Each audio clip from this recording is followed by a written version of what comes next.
Assalamualaikum warahmatullahi wabarakatuh.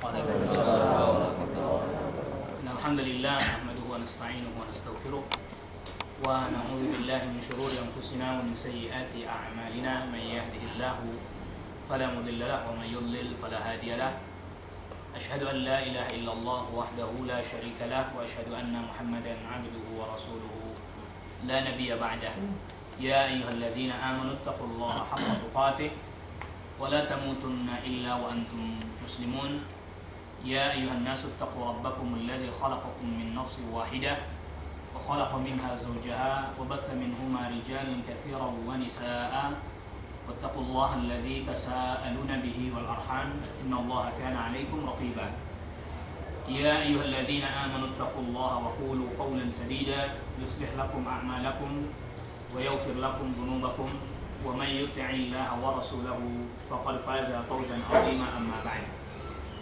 Ma'asyiral hadirin, saudaraku kaum muslimin dan muslimat yang mudah-mudahan kita semua selalu dirahmati oleh Allah Subhanahu wa taala. Pada kesempatan di siang hari yang berbahagia ini, alhamdulillah kita memuji syukur kepada Allah Rabbul Alamin bahwa kita masih diberikan limpahan rahmah oleh Allah, diberikan kenikmatan iman, Islam, kesehatan juga, dan serta kesempatan sehingga kita masih bisa melaksanakan kewajiban, tugas, serta aktivitas kita. Dan itu adalah merupakan rahmat dari Allah Rabbul Alamin. Yang kedua, salawat serta salam semoga selalu terlimpahkan kepada Nabi kita Muhammad SAW, kepada keluarga dan juga kepada kerabat serta para sahabat radhiyallahu anhum ajma'in. Ma'asyiral hadirin, saudaraku kaum muslimin rahimani Allah wa iyyakum. Pada pertemuan kita siang hari ini kita hendak membahas, dan sebelum kita masuk pembahasan tentang pembahasan ini, pembahasan yang mungkin setiap hari kita lakukan terkait dengan al-wudu, terkait dengan as-salat, tapi perlu kita ketahui bahwa Allah Subhanahu wa taala mewajibkan kewajiban-kewajiban pada kita memiliki tujuan. Dan tujuan yang paling utama, yang paling pertama adalah menjaga agama. Maka kita diperintahkan untuk menuntut ilmu agar menjaga agama kita. Kita diperintahkan untuk saling mengingatkan dan menasehati, tawasau bil haq, tawasau bis sabr, itu agar terjaga agama kita. Kita diperintahkan untuk an-nasihah, ad-dinun nasihah, agama adalah nasihat, memberikan nasihat, kemudian al-amru bil ma'ruf, memerintahkan kepada yang ma'ruf, mencegah kepada yang mungkar. Itu adalah dalam rangka menjaga agama kita karena kita makhluk yang lalai. Sehingga kalau tidak diingatkan terus-menerus maka kita sering lupa, sering lalai dan seterusnya. Sehingga ini bagian daripada menjaga agama. Bahkan Allah Subhanahu wa taala juga utus para nabi dan rasul, turunkan Al-Qur'an, itu juga dalam rangka menjaga agama kita. Karena itu yang pertama kali.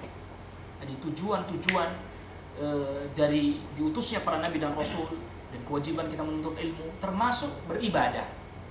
Kita beribadah adalah dalam rangka menjaga agama kita, menjaga hubungan kita dengan Allah Rabbul Alamin. Oleh karena itu kemudian Rasulullah SAW memberitahukan kepada kita tata caranya. Di mana ibadah itu Rasulullah SAW ajarkan tata caranya. Karena tentu tidak ada yang mengetahui bagaimana cara kita mendekatkan diri kepada Allah kecuali melalui Rasulullah SAW. Kita tidak tahu bagaimana caranya untuk sholat, bagaimana urutan-urutannya. Memang nanti urutan-urutannya tidak ada peluang akal kita untuk mencari apa dan kenapa. Tapi bukan berarti tidak ada tujuan. Jadi ketika kita ditanya kenapa sholat itu mulai berdiri, takbiratul ihram, lalu kemudian baca doa iftitah, lalu baca surat al-fatihah, lalu kemudian baca surat yang lainnya, ada sebagiannya bisa dijelaskan, ada sebagiannya tidak bisa kita jelaskan. Bahkan para ulama tidak menjelaskannya. Kenapa ruku begitu caranya, sujud seperti itu caranya. Kendati pun nanti ada sebagian yang berusaha mengkaji dari sisi dari sisi kesehatan dan seterusnya. Nah, banyak sekali. Tetapi hakikatnya itu adalah merupakan tujuannya menunjukkan ketundukan kita kepada Allah, yang di dalamnya adalah merupakan terdapat faedah atau tujuan agar kita terus terjaga agama kita, terjaga hati kita, terjaga ketakwaan kita, dan juga kita terjaga dari kemaksiatan sebagaimana Allah Subhanahu wa taala firmankan di dalam surat Al-Ankabut pada ayat yang ke-45, dan ayat ini kita semua sangat mengenalnya. Bahwa salat, innas salata tanha 'anil fahsya wal munkar. Bahwa salat itu mencegah dari perbuatan keji dan munkar. Ayat ini yakin, kita semua yakin bahwa ini benar. Tapi kenapa ada orang ya sholat juga tapi juga maksiat juga? Pernah satu ketika ada seseorang yang datang kepada Rasul SAW, diriwayatkan oleh Imam Ahmad. Rasul, saya kenal seseorang, dia sholat tapi dia masih maksiat, Rasul. Betul apa yang kau katakan, dia sholat? Betul. Kalau memang sholatnya dia betul, pasti mencegah dari perbuatan keji dan munkar. Yang berarti yang jadi permasalahan bukan ayatnya, bukan ayatnya yang keliru, ayatnya pasti benar. Tetapi yang menjadi permasalahan sholatnya. Betul nggak sholatnya? Nah, di dalam perintah sholat ada al-syurut, jadi syarat yang harus dipenuhi. Sebagai penyempurnanya ada syarat yang harus dipenuhi, yaitu berwudu. Nah, maka Rasulullah SAW ajarkan kepada kita, diriwayatkan oleh para sahabat tentang tata cara berwudu. Dimulai dari kita mencuci kedua telapak tangan kita 3 kali. Ini dilakukan oleh sahabat Utsman bin Affan. Dan sahabat Utsman bin Affan ketika beliau butuh mau wudu, minta diambilkan air, pembantunya namanya Humran diambil, lalu minta dituangkan air dari bejana itu, dicucilah telapak tangannya sambil membaca bismillah. Habis itu selesai, diletakkan bejana itu, lalu kemudian sahabat Utsman bin Affan memasukkan tangannya ke dalam bejana, ambil air, lalu kemudian kumur, lalu kemudian istinsyak, dihisap, dihirup, dikeluarkan 1 kali, ambil lagi, kumur, lalu kemudian dihirup, seperti itu 3 kali. Jadi dihisap, bukan jari kita yang begini, ya, bukan jurus 2 jari begini, tapi airnya dimasukkan ke dalam hidung. Setelah itu kemudian tangannya masuk lagi, lalu kemudian dibasuhlah wajahnya 3 kali. Kalau wajah mungkin sebagian kita sudah ambil lagi. Di tangannya ini air masuk. Ingat, kita tidak masuk dalam perdebatan para ulama, tapi nanti kita akan buka sesi tanya jawab kalau memang ada yang masuk. Lalu kemudian dibasuh 3 kali. Lalu kemudian tangan. Ada 2 cara. Ada kalanya tangannya yang dimasukkan begini, lalu airnya. Atau ini air diambil lalu kemudian dibasuhkan ke tangan. 3 kali kanan dulu, ambil lagi. Ada satu riwayat Rasulullah SAW ambil dengan tangan satu, lalu kemudian disiramkan, diratakan. Begitu juga yang kiri. Jadi selesai dulu yang kanan 3 kali, lalu kemudian yang kiri ambil, tidak seperti itu. Ambil, boleh mulai dari sini, tidak masalah. Mulainya dari mana saja? Mulai dari sini tidak ada masalah. Diratakan 3 kali juga, ambil lagi, diratakan. Jadi bukan hanya airnya yang diginikan, kan? Diambil airnya lalu kemudian diratakan dengan tangannya. Dianjurkan menyela-nyela jarinya 3 kali. Habis itu kemudian tangannya dibasahi, bukan airnya yang diambil, tangannya yang dibasahi, lalu kemudian mengusap kepala sekaligus telinga. Dari depan, tarik ke belakang, lalu kemudian kembali lagi ke depan, lalu kemudian turun ke telinga, jari telunjuk masuk ke dalam, dibersihkan yang dalam, lalu kemudian dua ibu jari langsung bagian luar. Hanya 1 kali. Sahabat Ali bin Abi Thalib meriwayatkan, dan hadis ini diriwayatkan Al-Imam An-Nasa'i, Rasulullah SAW melakukannya hanya 1 kali saja. Lalu kemudian setelah itu diambil air kaki, diambil airnya, lalu kemudian dibasuh kakinya, dianjurkan di sela-sela jarinya, dari kaki sampai ke mata kaki, jangan lupa bagian belakang tumit 3 kali. Makanya ada, kita dapati tempat wudhu yang duduk, kan ada ya Pak? Kita dapati tempat wudhu tapi ada tempat duduknya. Nah, itu lebih enak. Kita nggak perlu bersandar gitu, langsung ambil air, selesai, diratakan di sela-sela jari 3 kali. Begitu juga yang kiri juga sama seperti itu, 3 kali, sambil di sela-sela juga disunnahkan. Nggak usah tergesa-gesa, nggak usah terburu-buru. Maka Rasulullah SAW sabdakan, man tawadda'a fa ahsanal wudu, siapa orang yang berwudu dan mengindahkan wudunya, indah, sampai disifati dengan indah. Dalam riwayat yang lain, asbiril wudu, sempurnakan wudu. Setelah selesai itu kemudian berdoa. Sudah selesai wudu tadi 3 kali, dibasuh 3 kali, lalu kemudian kita dianjurkan, diperintahkan untuk membaca doa. Asyhadu an la ilaha illallah wahdahu la syarika lah wa asyhadu anna Muhammadan abduhu wa rasuluh. Apa Rasul SAW sabdakan, siapa orang yang berwudu seperti tadi, lalu kemudian dia membaca doa ini habis wudu, futihat lahu abwabul jannah as-samaniyah, dibukakan untuknya 8 pintu surga, wa yadkhulu min ayyiha sya', dan dia masuk dari pintu manapun yang dia hendak. Rawahu Muslim. Hadis ini dikeluarkan, diriwayatkan oleh Al-Imam Muslim dalam Sahih. Baru wudunya saja sudah dibukakan 8 pintu surga dan masuk dari pintu manapun yang dia hendak. Dalam riwayat yang lain, ghufira lahu ma taqaddama min dzambi, diampuni dosa-dosanya yang terdahulu.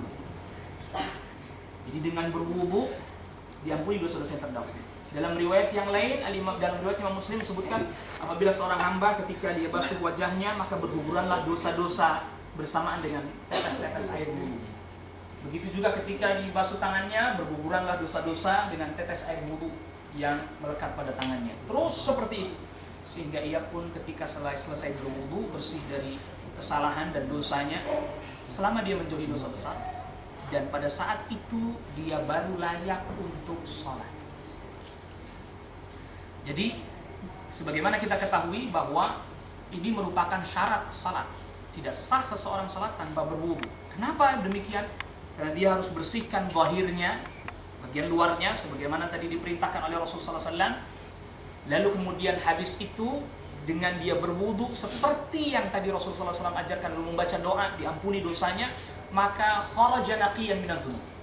Habis berwudu dia berarti dalam keadaan yang pantas, layak untuk menghadap Allah Rabbul Alamin melaksanakan sholat. Karena apa tadi? Dia sudah bersihkan zahirnya, lalu kemudian juga dibersihkan batinnya tadi, karena dengan berwudu berguguranlah dosa-dosanya. Maka juga di antara doa yang Rasulullah SAW ajarkan setelah berwudu, Allahumma ja'alni minat tawabin waj'alni minal mutatahhirin.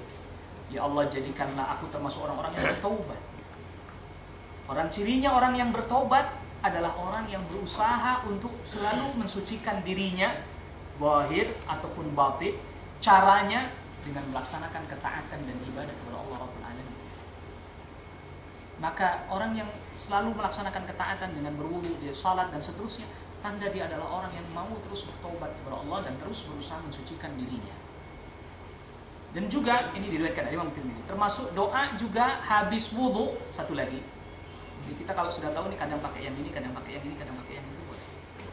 Yaitu apa yang diriwayatkan oleh Imam Hakim, seperti doa kafaratul majlis.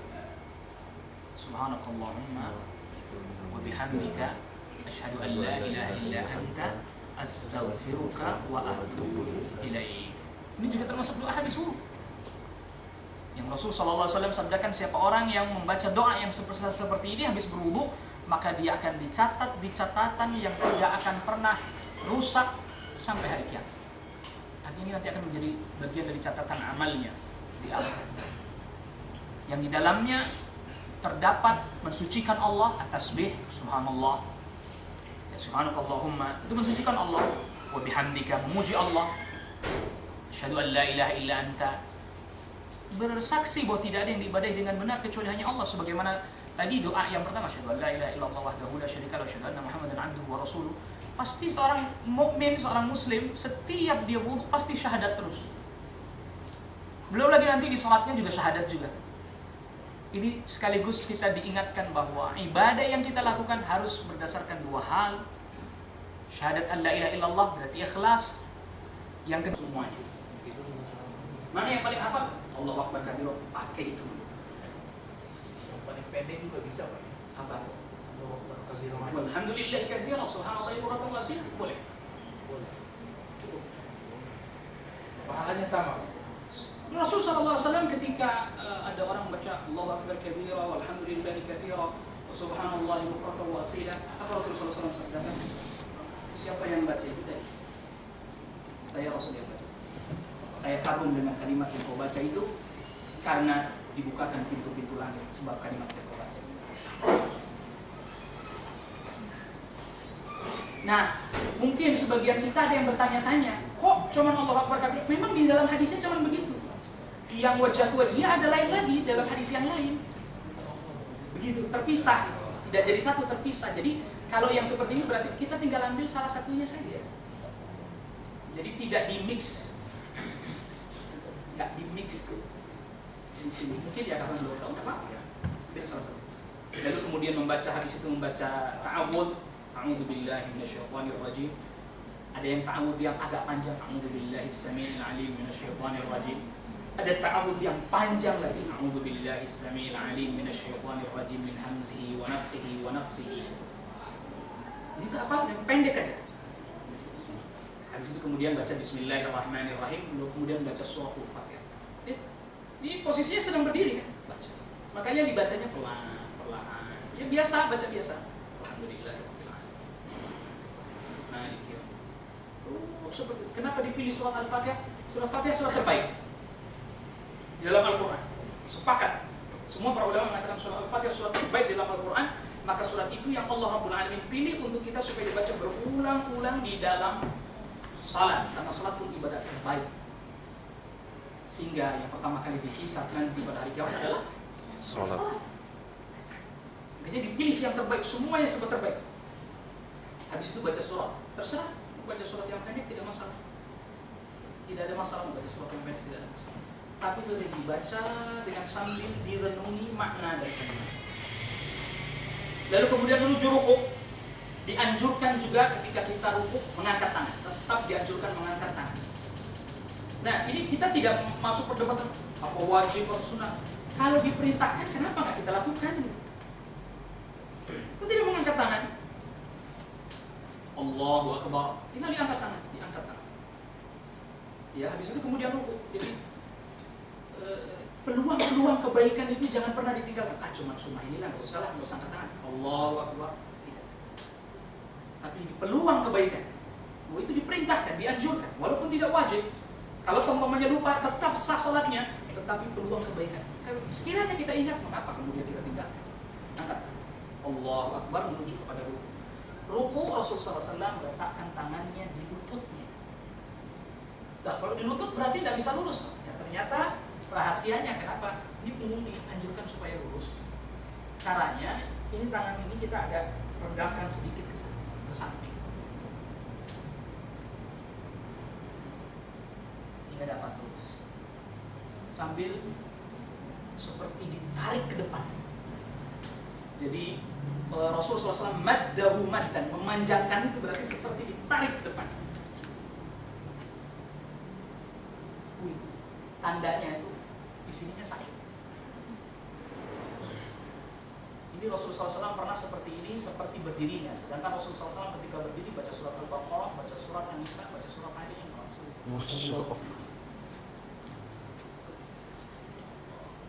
Saya pernah ketemu seorang terapis. Dia terapis tanpa obat. Apa dia bilang? Sholat yang benar.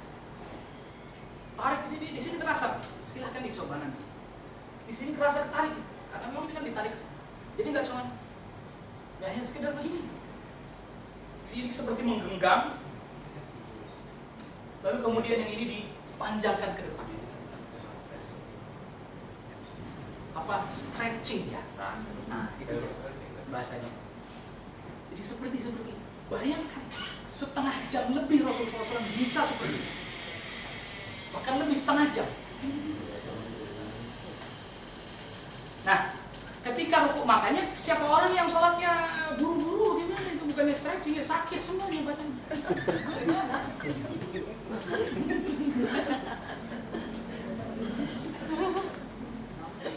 Ya. Ini nggak mendatangkan kebaikan ya juga tentu. Gimana mau khusyuk? Gimana mau konsentrasi? Kalau sholatnya buru-buru ini mestinya itu ketika rukuk tadi Allahu Akbar Itu dia sampai dulu. Berhenti dulu. Itu namanya tumaninah itu.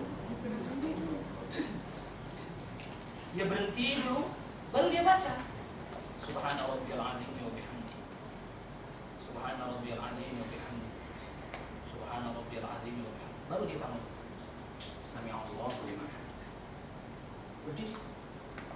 Di antara bacaan ruku Rasulullah SAW baca Allahumma laka raka'tu wa bika amantu wa laka aslamtu khasha'a laka sam'i wa basari wa dami wa lahmi wa mukhi wa idhami wa asabi.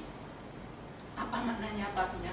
Ya Allah, hanya kepadamu aku ruku. Ini ibadahnya tubuh, bukan hanya ibadahnya tapi ibadahnya badan. Yang tadi ruku tadi posisinya seperti tadi. Lalu kemudian aku beriman kepadamu, aku berserah diri kepadamu. Khasha'a laka sam'i, khusyuk kepadamu pendengaranku. Karena kita baca ini mendengarkan. Wa basari, dan penglihatan. Yang tadi ke tempat sujud tadi. Lalu kemudian wadami, darah. Jadi darahnya yang mengalir tadi ketika kita ruku. Itu dia sedang beribadah kepada Allah Rabbul Alamin. Wadami, dan darah. Jadi semuanya. Walahmi, daging. Biarkan dia beribadah. Menuju kepada ibadah yang memang diperintahkan oleh Allah Rabbul Alamin. Lalu kemudian habis itu wa'azmi, tulang belulang, wa mukhi, sumsumku, wa asabi, otot-otot juga. Makanya tadi seperti ditarik itu karena itu ibadahnya. Ibadahnya seluruh anggota tubuh. Nah, kalau dia tidak tumakninah, dia belum beribadah, ototnya belum beribadah. Daging, darah. Makanya Rasulullah SAW ketika lihat ada orang masuk masjid, dia sholat sunnah, diperhatikan, cepat sholat. Selesai sholat datang Rasul, Assalamualaikum warahmatullahi wabarakatuh. Ulangi lagi, belum sholat. Qum fasalli fa innaka lam tusalli, kamu belum sholat. Sholat lagi, cepat lagi, balik lagi. Ulangi lagi, belum sholat. 2 kali. Sholat dia nurut aja, cepat. Ulangi lagi, udah 3 kali Rasul disuruh ulangi terus.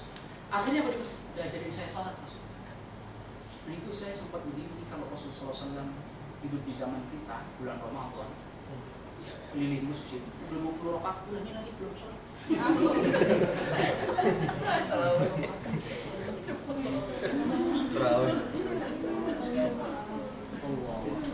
Itu mungkin apa imamnya terlampau profesional. Terlampau profesional, jadi dia sholatnya jadi cepat. Hah? Dari kecil udah sholat. Tapi dari kecil udah sholat. Justru sebenarnya kalau bedanya ini kan kalau orang bawa mobil makin ahli makin ngebut. Bedanya kalau sholat makin ahli justru makin lambat. Bedanya di situ. Jadi kalau ditanya apa bedanya antara imam dengan supir, supir makin ahli makin ngebut. Tapi imam makin ahli makin lambat sholatnya. Tentu tidak terlampau panjang juga, tapi tumakninahnya dapat. Tumakninahnya dapat. Makanya ruku. Ini kan saya cobain, oh ternyata yang jadi masalah itu sebelum sampai kepada ruku, dia udah baca duluan, nyicil. Pas nyampe tinggal 1. Allahu Akbar.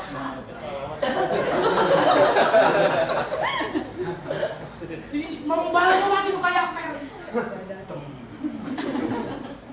Bisa, ternyata nyicil dia. Pas waktu bergerak itu sambil nyicil bacaan. Padahal kan sampai dulu, berhenti dulu, sampai semua tulang-tulang itu pada posisinya. Sampai Rasulullah SAW sadar. Sampai pada posisinya tulang-tulang, karena dia lagi ibadah. Habis itu balik lagi. Sami'allahu liman hamidah. Sampai semuanya pada posisinya berdiri tegak. Nah, adapun perselisihan di antara para ulama, apakah begini lagi, apakah begini lagi, itu perselisihan di antara para ulama. Sampai berdiri tegak. Rabbana lakal hamd.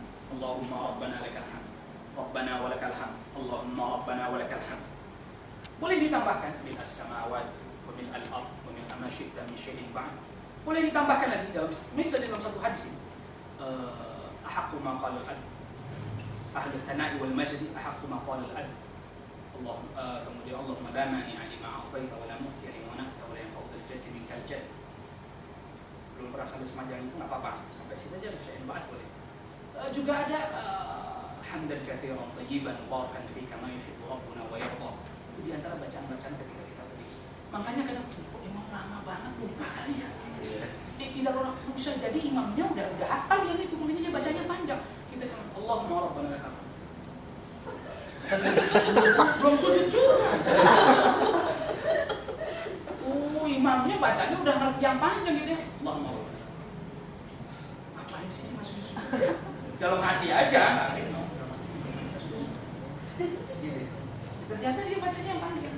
Kita di as-sama. Ya kita juga baca yang as-sama kan udah hafal rata-rata yang bil as-samawati bil ardi bil amasyita min syai'in ba'd. Rata-rata kita sudah hafal ya. Waktu di sekolah juga sudah diajarkan. Lalu kemudian habis itu menuju sujud. Nah, ada sesuatu yang menarik. Terkadang Rasulullah SAW ketika menuju sujud juga mengangkat tangan. Kadang-kadang. Allahu Akbar. Turun sujud. Nah, turun sujud bolehlah dua cara. Mau turun yang menyentuh tanah lututnya dulu. Tapi yang jelas yang turun mesti lutut dulu. Atau yang menyentuh tanah tangan dulu. Baru kemudian itu. Boleh dua cara. Tidak masalah. Ya. Jadi yang dimaksud para ulama itu yang menyentuh tangan dulu atau lutut dulu memang terjadi perbedaan, tapi bukan berarti yang menyentuh tangan dulu terus. Kalau tidak bisa, mesti harus turun dulu kan, lututnya mesti turun dulu. Nah, ada pun yang menyentuh tangan dulu silahkan, atau memang lutut dulu silahkan. Cuman bedanya begini, kalau yang turunnya lutut dulu, sholat di lantai atas pasti ketahuan. Brok. Iya, di sholat di lantai atas, masjid kan biasanya ada 2 lantai. Kalau yang turunnya lutut dulu pasti ketahuan. Kenapa? Suaranya kedengaran. Brok. Tapi kalau tangan dulu nggak ada suara.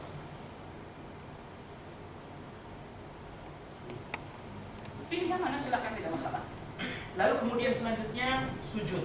Nah, Rasulullah SAW perintahkan kita sujud 7 titik. Umirtu an asjuda ala sab'ati a'dhumin. Aku diperintahkan 7 titik. Ini dengan hidung dihitung 1. Satu. Enggak, karena di wajah ini diwakili kening, hidung. Ini enggak usah, sebab kalau ini kalau orang kayak orang Arab yang mancung itu enggak akan bisa. Makanya tadi wajah diwakili kening dan hidung. 1 ini itu. Lalu kemudian telapak tangan 2, 3, lutut 4, 5 dengan ujung kaki 6, 7. Nah, memang ada perselisihan di antara para ulama apakah kemudian kakinya dirapatkan atau direnggangkan. Terjadi perselisihan memang di antara para ulama. Tapi wallahu taala alam, Aisyah pernah satu malam Rasulullah SAW sedang sujud. Aisyah mencari Rasulullah SAW karena gelap. Ternyata ketika Rasulullah SAW sedang sujud itu tersentuh 2 telapak kaki Rasulullah SAW dengan 1 tangannya Aisyah radhiyallahu anha tersentuh 2 telapak kakinya Rasulullah SAW. Berarti itu dirapatkan.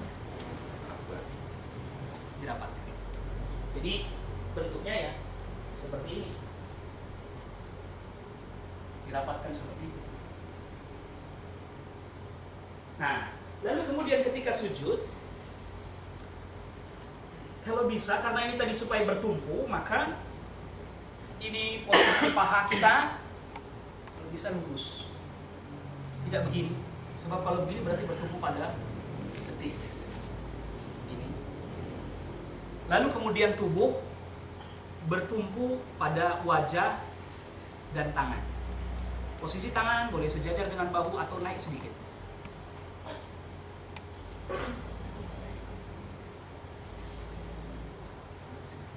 Sakit betul. Tidak bohong. Bagaimana Rasulullah SAW dulu nggak ada alasnya sakit? Terkadang Rasulullah SAW lebar, bahkan sampai para sahabat atau pakai gayung. Pakai gayung bisa. Jadi caranya airnya digayung gini. Kita cuci dulu telapak tangan kita. Taruh, masuk aja di dalam gayung. Iya, enggak masalah.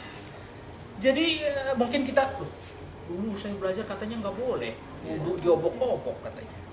Mustakmal kan. Maka saya katakan yang dilakukan oleh sahabat Utsman bin Affan seperti itu.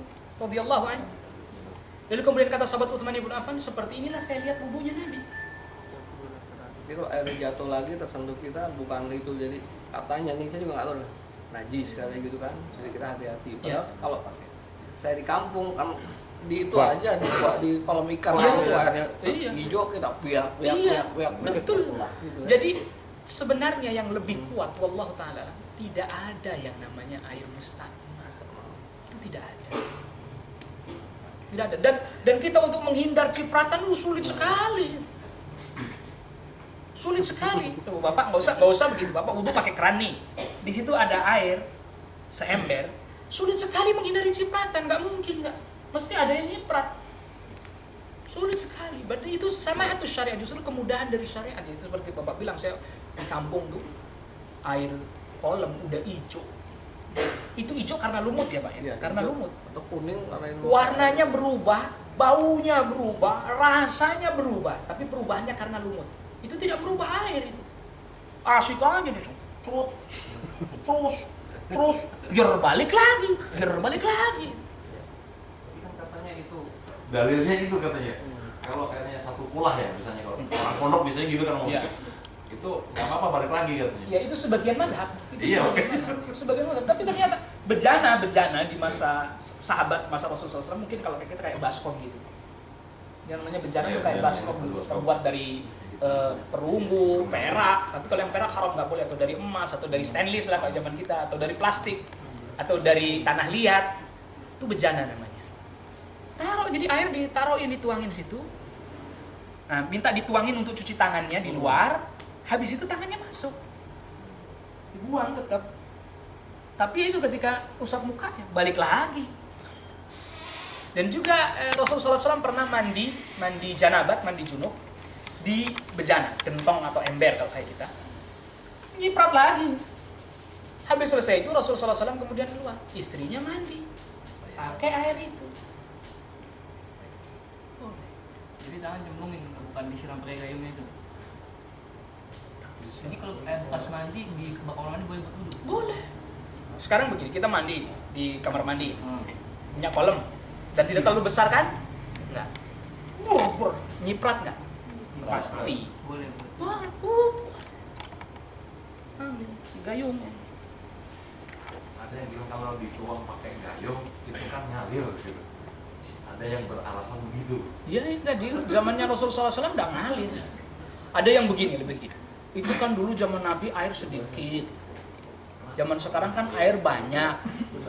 Itu nggak bisa jadi dalil karena ternyata pernah kan satu ketika hari Jumat ada sahabat datang, Rasul doakan hujan, doain banjir.